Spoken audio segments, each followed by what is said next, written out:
Before we wrap things up tonight, I want to turn to the toddler in the landfill murder trial of Leilani Simon in Georgia. After more than 7 hours of deliberations over 2 days, the jury returned its verdict today. As to the verdict, it reads as follows. We, the jury, find as follows: malice murder. We find the defendant guilty. Count 2, felony murder. We find the defendant guilty. Count 3, felony murder. We find the defendant guilty. Count 4, concealing the death of another. We find the defendant guilty. Count 5, false report of a crime. We find the defendant guilty. Count 6, making a false statement. We find the defendant guilty. Count 7, making a false statement. We find the defendant guilty. Count 8, making a false statement. We find the defendant guilty. Count 9, making a false statement. We find the defendant guilty. Count 10, making a false statement. We find the defendant guilty.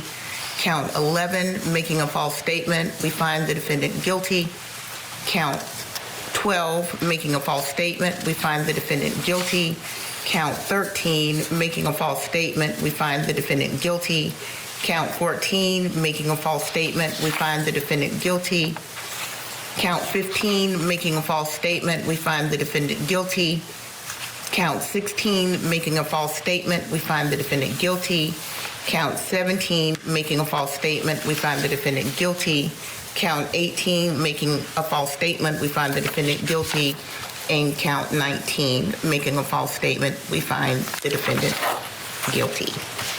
All right, so Simon guilty of all charges. And while she showed no emotion as the verdict was read, Simon actually broke down in tears afterwards. Jurors even lowered their heads to avoid looking at her as they were leaving the courtroom. Simon was convicted of killing her 20-month-old son, Quinton, in October of 2022. His remains, you remember, were found in a landfill after she dumped him in a dumpster. The judge said sentencing will take place at a later date and we'll hear aggravating and mitigating evidence before sentencing Simon. All right, let's bring back in our guest, still with us to discuss, criminal defense attorney Marie Pereira. Marie, your reaction to that verdict? I think it was a just verdict, and since she's been convicted on so many counts of lying, I guess I could really call her, without fearing some sort of lawsuit, lying Leilani, because she's a liar. And the court has said so. I think she was crying because she got caught. And I think this is another case where if she had just told the truth, I was high and I didn't know what I was doing. He was crying and I lost it.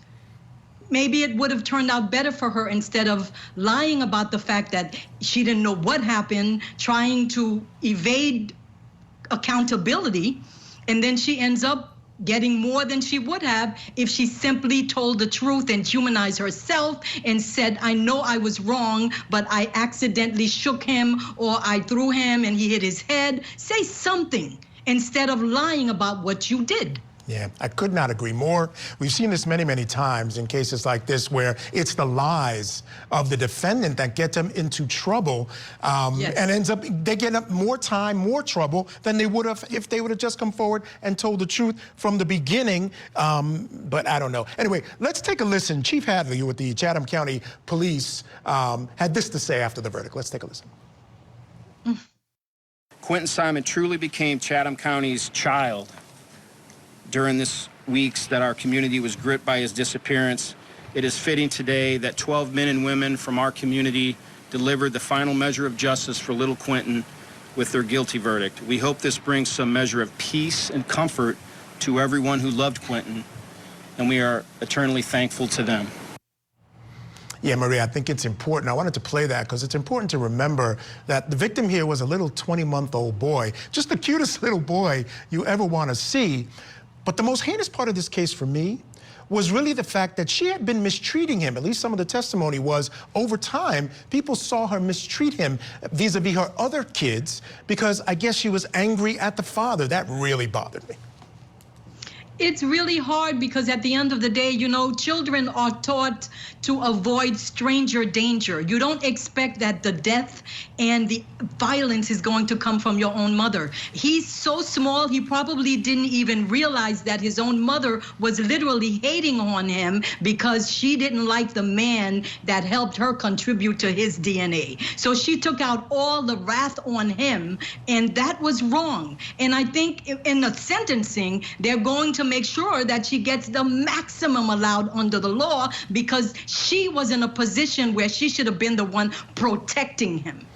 You know, when you talk about, you know, in the sentencing phase, there's going to be aggravating factors for sure.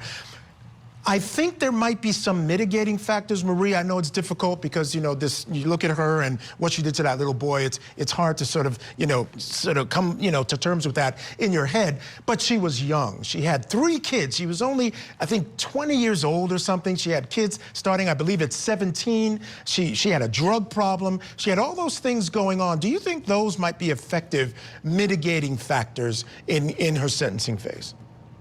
I don't think so, because to be a part of a mitigation situation, you have to at least admit what you did was wrong. And she has not admitted it. Through her tears, she's still saying it wasn't me, it was somebody who kidnapped him. So that in and of itself is a problem. They're probably going to appeal. So having the appeal is going to stop her from taking accountability, which helps to mitigate.